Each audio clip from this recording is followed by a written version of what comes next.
Hey all, welcome to My Way Mysteries, the channel that brings you interdimensional content, which means that the readings are from a broad and expansive point of view as they are channeled through vast dimensions of space and time and therefore should resonate with you guys whenever you come across them.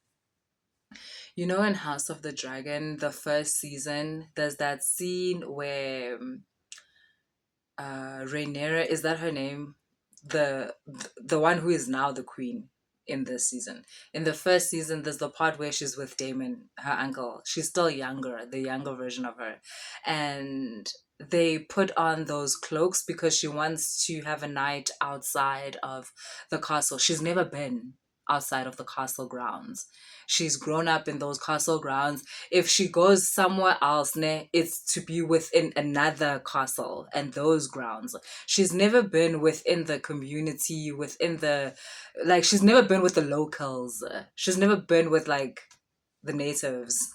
she's always like, because she royalty. So if she leaves like her castle, she's going to another castle or she's going to another castle, but never to be amongst the people. Never.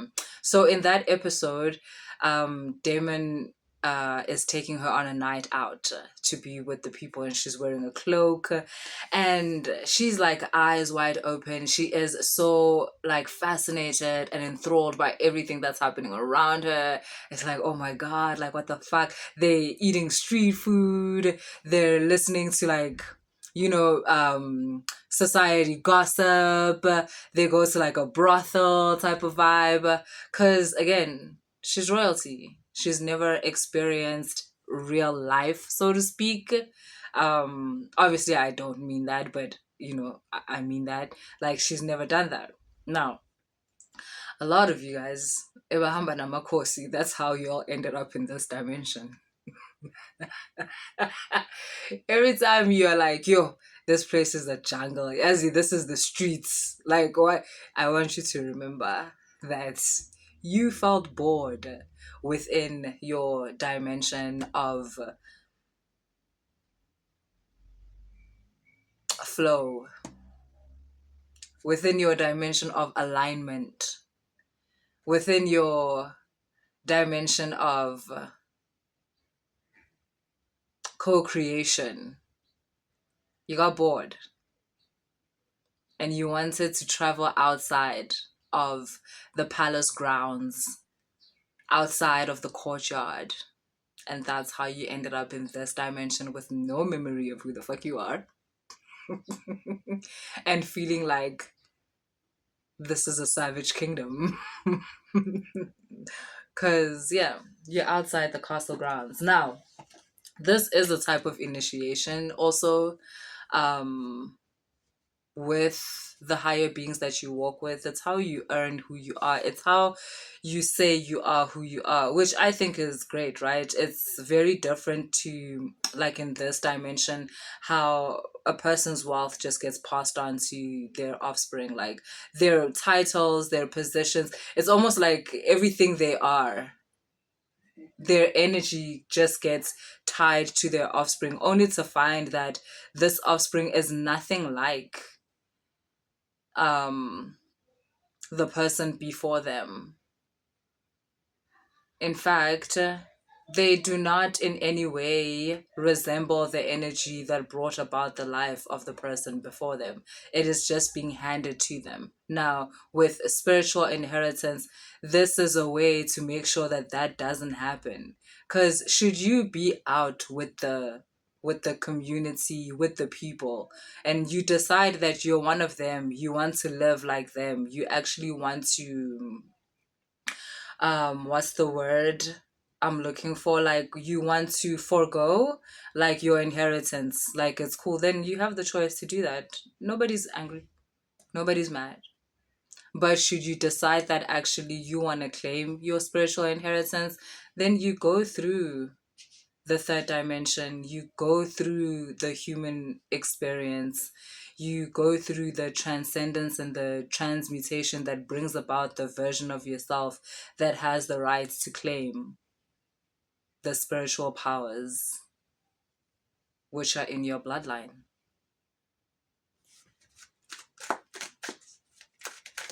A lot of you are getting that message of come home, boo, come home.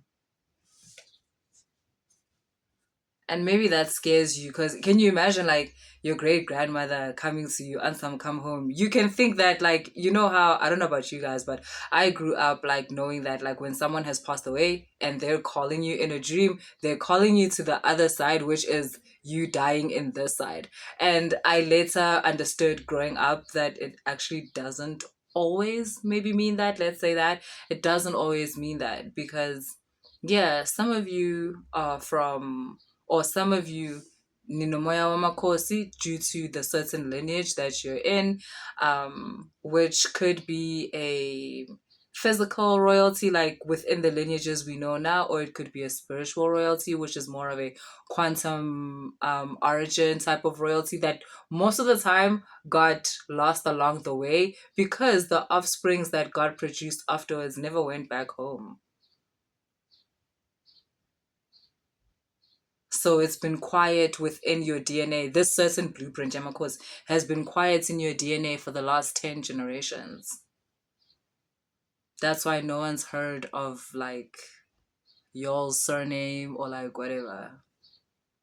Because something happened like back then, like way back then, that deviated a certain path. And the ones that came after followed the deviated path. But yes, the energy is come home, come home, come home. And I go to you're the only one to get it. The other ones in your lineage also got it. But they forgot immediately after because they didn't have enough energy to expand on that dream, to expand on the message. They didn't have enough of that home frequency to expand the message.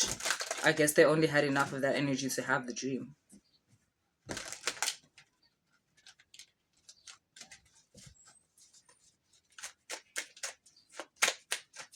I keep getting this message that a lot of you, your people keep they're preparing someone for you.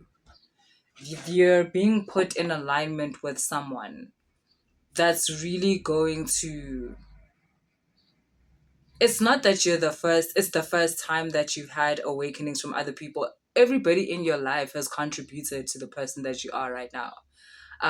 Everybody in your life has activated certain aspects of your blueprint that were necessary for the version of yourself that you are right now, that now can reach and open up new spaces and new dimensions within themselves so that they can, so that you can embody more higher aspects of yourself. But a lot of your past activations happened through pain. They happened through betrayal, pain, loss, heartbreak, guilt, fear, all of that stuff. Envy. Yeah. I'm hearing hubris, but I don't really know what that means. Um, I'll put it here for both of us, for all of us, because I don't know what that means, but that's what came up. But yeah, and so there's also been this idea planted within you, or this thought pattern planted within you, that the only way you can receive an awakening is when you go through a painful situation. That the only way to receive an awakening is by processing painful emotions or processing trauma. But it's not the only way to get activations. It's not the only way to awaken. Awakening, as much as it happens through pain and trauma and all that, awakening also happens through joy, through receiving, through freedom, through harmony, through realizations that bring about laughter or energies of innocence. The same way you can get activations from, like and it's not a matter of these activations are better than the others.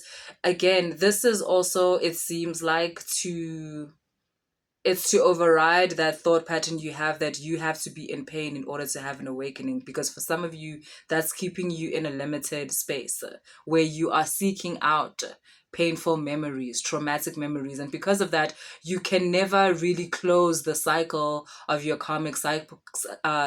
You can never really close your karmic cycles because you keep opening the wound by going towards people that you can now feel through your intuition that, like, no man, this is the same as before, but you're still not making a different decision because there's a part of you that thinks, you're like, no, I'm meant to go through this, I'm meant to go through this relationship again. There's no such thing. Leave. If you have the awareness to point out to yourself that these are the same characteristics as the last path that I took and I don't want to take this again, leave. You must realize the reason why you weren't able to leave before, why you had to do that, is because you weren't aware of the equation that makes up this situation. You were not aware of the different attributes, characteristics that make up that situation. But awareness is so that you can deviate from that path, take a different path. So, yeah, you have said no to that path enough times that a new path has been created for you. Whoop, whoop. One where you now get to learn through joy and laughter and abundance. You now get to awaken through fruitful friendships, co-creative relationships, and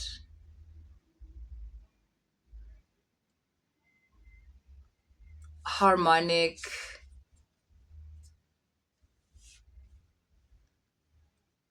energetic engagements, even with people that before you didn't have that. And it's not that those people have changed, but there's a way in which now your energy engages with them. It's no longer in combat, it's no longer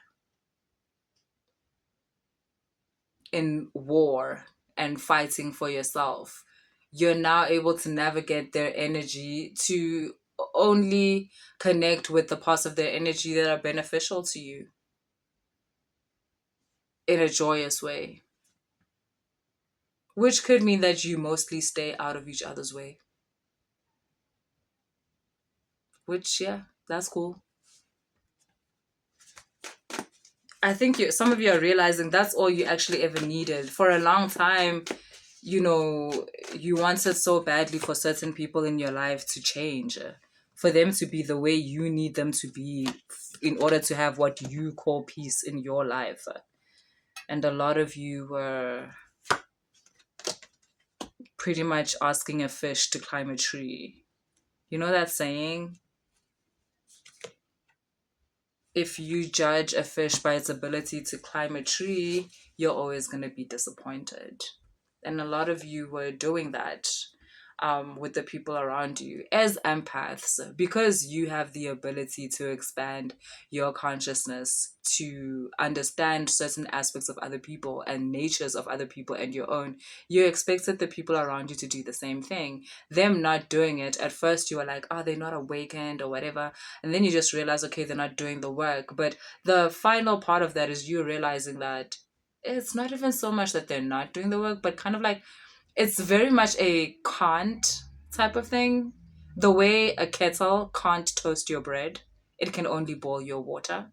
Yeah. How a fish cannot climb a tree, it can only swim. But because when you are what you are, AMAKHOSI, you are the fish that's able to also be a bird and also be a koala bear and climb a tree. And so you expected that out of everyone. One of the most heartbreaking things of your dark night of the soul is realizing that the people around you are not like you. Because in not being like you are forced to be alone. At first, you fought and thought that you could speak wisdom and awakening into these people. But what's followed after that is anger. because they can't expand, you have to be alone, and they have each other, but you have to be alone. It's heartbreaking until you realize that you can meet them where they are, even though you don't have to indulge in the limited notion of life and yourself, but you can have certain engagements with them at the level which they're at. And truly speaking, that is compassion. You grow compassion towards these people, the same people that hurt you. You realize they hurt you because of their limitations, but their limitation is not a sin. It doesn't make them bad. A kettle is not bad for not knowing how to toast bread. That's just what a toaster does. Again, the fact that we're numoya wamakhosi, the fact that you're a toaster, a kettle, a microwave, a TV, a lamp, the ocean, um, me, you, the fact that you can be all of those things, yes, that is you. That is what you are. And a lot of being okay with your power is being okay with that. It's being okay with how you relate to everything around you. This is also feeling like that initiation by the mothers. The mothers have this type of initiation where it's really important for you to accept what you are, but also accept what you are in relation to others.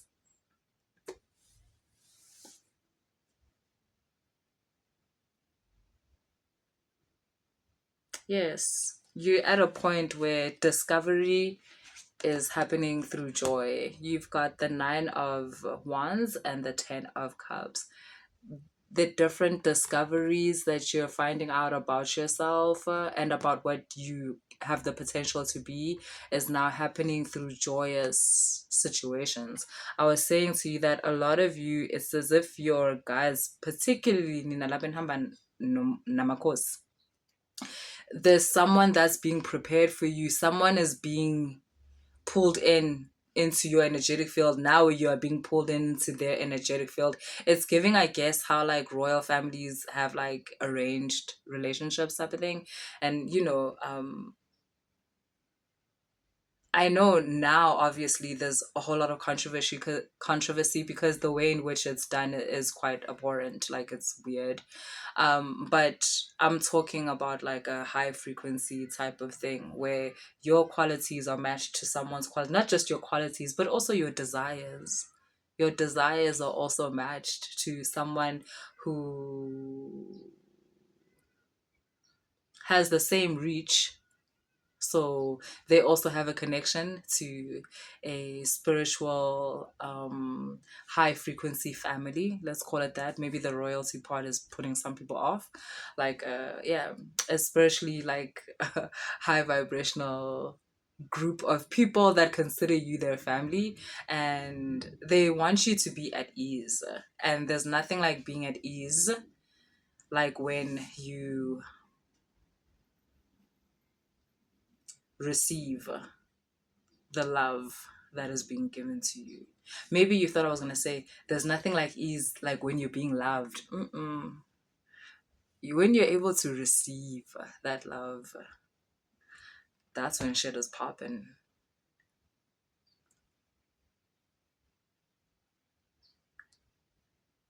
When you understand you've earned the love that you receive outside because you love yourself and you understand why you love yourself. So someone else loving you is not a strange thing for you.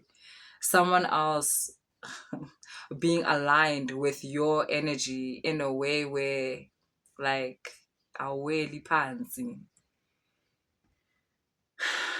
seek, you find, ask, receive, yeah, that type of shit, that type of alignment is created through you having accepted all aspects of yourself and knowing that all those aspects of yourself work towards making you the best version of yourself that ever was. And now there's this partner in crime that's coming through. For some of you, this person will be a friend, but it will be a friendship like you've never had before. For some of you, it is a lover. It will be a love situation like you have never experienced before. Some of you, it's a renewed relationship. It can be a renewed relationship with a parent. A parent has received some kind of awakening also. And yes, this is the relationship you've wanted ever since you were a child. And it's finally here, you know. And some of you,